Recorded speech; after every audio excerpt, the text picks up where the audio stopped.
First of all, I'd like to say thank you so very much for inviting me to speak about this hugely important subject. I actually think there are very few things more important than this issue in our modern era.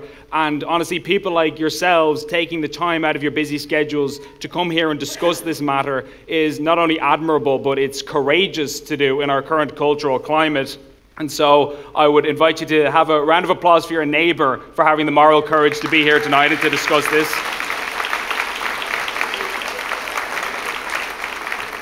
You know, I think this is an issue that it hits closer to home for me personally as of late, because my wife and I are expecting our first baby in about 6 weeks' time, a little boy.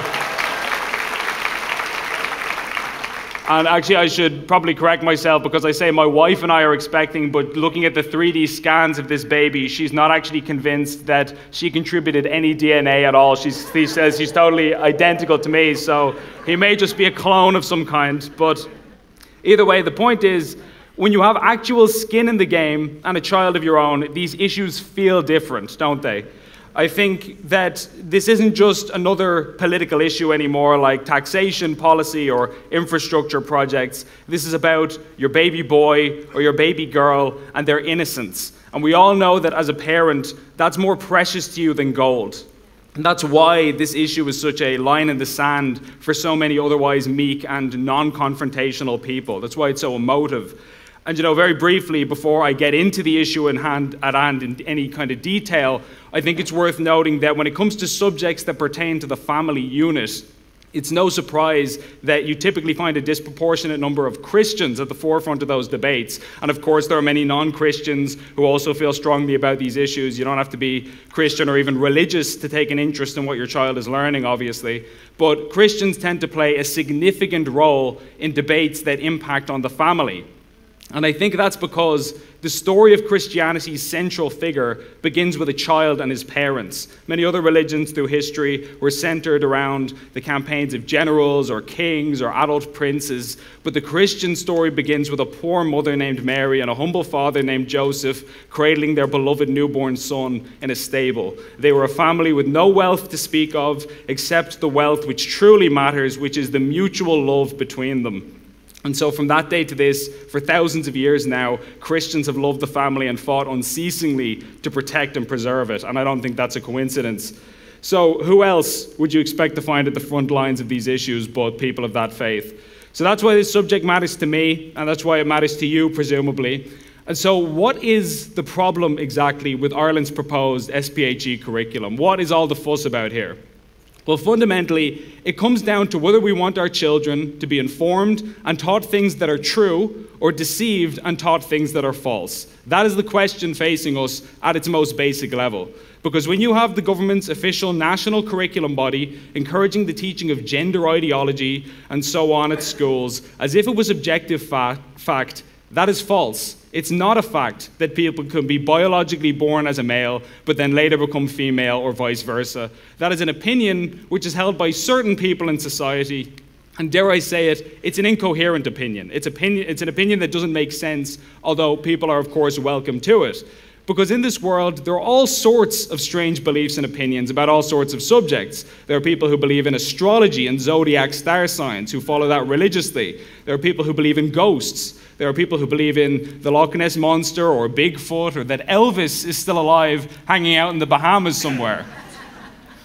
And those people are perfectly entitled to believe whatever they want. We live in a free world where we all have free will as human beings.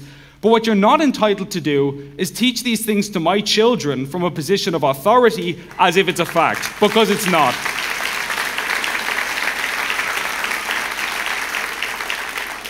Because it's not a fact, it's an ideology, and you cannot and will not teach your incoherent ideology in the classroom to my young children who aren't mentally equipped to deal with it. It really is that simple.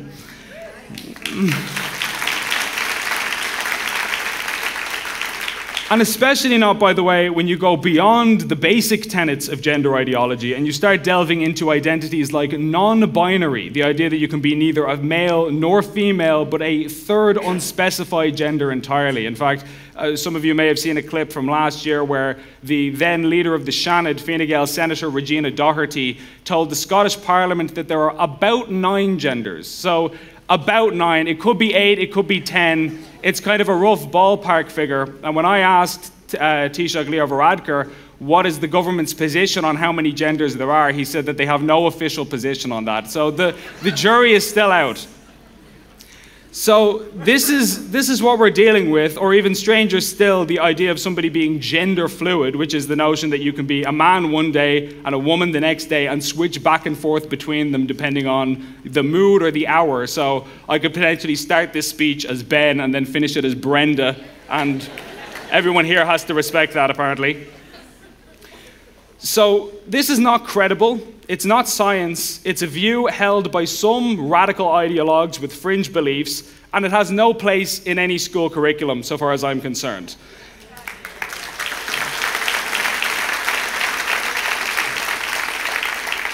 Because these ideas are not without their consequence either. We all know what it's like to be a child or a teenager, and we know what it's like to be insecure about your place in the world and in life, to feel like you don't quite fit in as a young adolescent. And so imagine if you have an authority figure that you respect in your life, like a teacher, saying that one reason sometimes people feel uncomfortable and out of place in their body is because they're actually another gender. What do we think is going to happen when we say that to young people? Well, of course, there's going to be a certain amount of vulnerable and confused children who have that idea artificially introduced to their thinking, and that can irreversibly change the trajectory of their life forever, and not for the better, I might add. Just earlier this year, I published an article outlining how in 2021, the Irish government was aware that the evidence around the long-term effects of puberty blockers on children was, quote, very scarce, and that the impact was, quote, largely unknown, even as the government was sending children to receive these treatments. In the piece of research which was published by the Irish government, this report acknowledged that there was a potential that these treatments could negatively impact bone density, cognitive development, fertility, and more. So the government's own published research conducted by NUIG admits that they know very little about the potential health impacts of these gender hormone treatments. And when I asked the Minister for Children, Roger O'Gorman, about this at a press event, he said that he didn't dispute the findings of the research.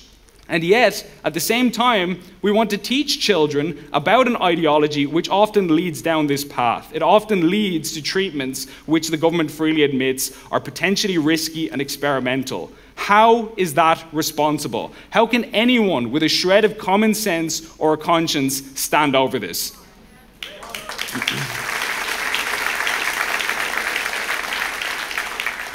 But that's not the only thing that's causing consternation about the curriculum, because we also have proposals from state teaching authorities which would urge students to recognize their privileged status as a white person, a male, or an Irish person. So in other words, we're now supposed to explicitly encourage children to judge themselves and one another on the basis of nationality and skin color. Now, maybe it's just me, but I was under the impression that generations of good parents had spent endless hours trying to steer their children away from racial thinking and towards universal respect and fraternity. Good parents don't raise their children to have a victim mentality or to judge other people on the basis of their genetics, right? And so, apparently, that's exactly what children are supposed to be taught at schools. What a regressive and terrible thing to teach a child. What could be more corrosive to our social fabric than this? And mind you, when concerned parents complain about all of this, what is the response? Well, politicians tell us that this is a so-called culture war that's being waged. And indeed, they're right. There is a culture war being waged. It's being waged by the politicians, quite frankly. Because parents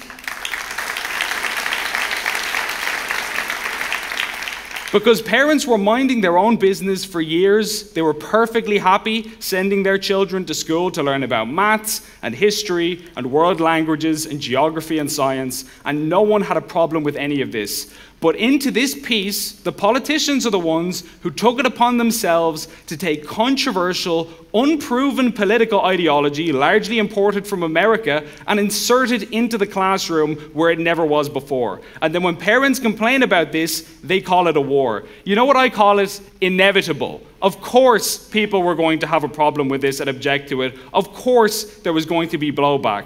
There's nothing that parents value more than their children and their children's values. Other people's children are not the political pawns of a radical fringe activist with an agenda, and they never will be, quite frankly.